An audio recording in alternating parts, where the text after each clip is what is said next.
E aí, pessoal, tudo certo? Hoje a gente vai mergulhar fundo numa análise que saiu de uma transmissão ao vivo da comunidade XRP. A ideia é entender essa briga de gigantes, sabe? De um lado, o investidor comum, do outro, as grandes instituições que movem o mercado cripto. Então, se liga no nosso roteiro. A gente começa aqui na base com a galera do varejo. Depois, vamos dar um zoom out para entender como os institucionais jogam esse jogo. Na sequência, a gente olha o cenário econômico geral e, no final, amarra tudo para ver o que isso significa para o mercado. Bora lá, começando pela visão do varejo. Aqui a gente entra na cabeça da comunidade XRP, onde rola aquele debate clássico. Será que vale mais a pena realizar um lucro agora ou segurar a posição sonhando com ganhos astronômicos lá na frente? É uma discussão bem real. Olha só essa frase, que foi dita pelo próprio anfitrião da live. Ela captura perfeitamente o espírito da galera que está no jogo para o longo prazo, os famosos moonbags. A ambição aqui é alta, não é só dobrar o dinheiro, é muito mais que isso. E é aqui que a gente vê a divisão clara dentro da própria comunidade. De um lado a estratégia Moonbag, que é tipo tudo ou nada, segurando para uma grana que pode mudar a vida. Do outro, tem a galera mais pragmática, que prefere garantir o lucro no bolso, como o tal do Brando, que vendeu a quase $3. E aí, qual lado tá certo?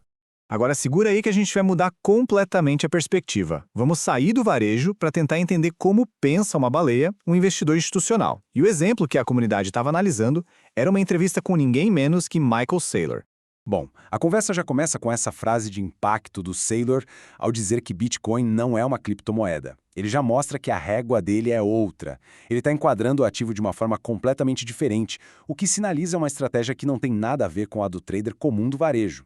E aqui está o pulo do gato para entender a mente dele. A estratégia não é para o mês que vem, nem para o ano que vem. Ele simplesmente falou que a empresa dele tem capital para se manter pelos próximos 50 a 60 anos. Pensa nisso. O horizonte de tempo é outro. Essa frase aqui deixa tudo ainda mais claro. A volatilidade do dia a dia, aquela que tira o sono do pequeno investidor, para eles é só ruído. Um mês de queda, um ano de mercado lateral, para quem tem um plano de décadas, isso é praticamente irrelevante. E o que permite essa tranquilidade toda? Bom, tá aí a resposta. 2,25 bilhões de dólares em caixa. É esse poder de fogo que dá a eles essa perspectiva de longo prazo. É um contraste absurdo com o investidor de varejo, que muitas vezes está ali contando as moedas para sobreviver no mercado. E essa analogia é simplesmente brilhante, né? Ele não se vê como alguém que está especulando.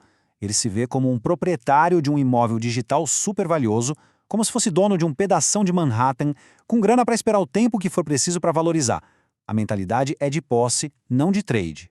Mas, claro, o jogo não é só sobre estratégias de compra e venda. A comunidade está super ligada no que acontece na economia global, a ponto de pararem para assistir coletivas de imprensa da Casa Branca buscando qualquer pista sobre o futuro do mercado.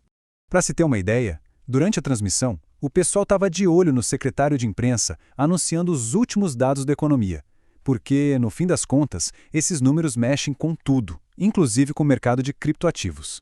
E os números que saíram foram bem positivos, indicando crescimento.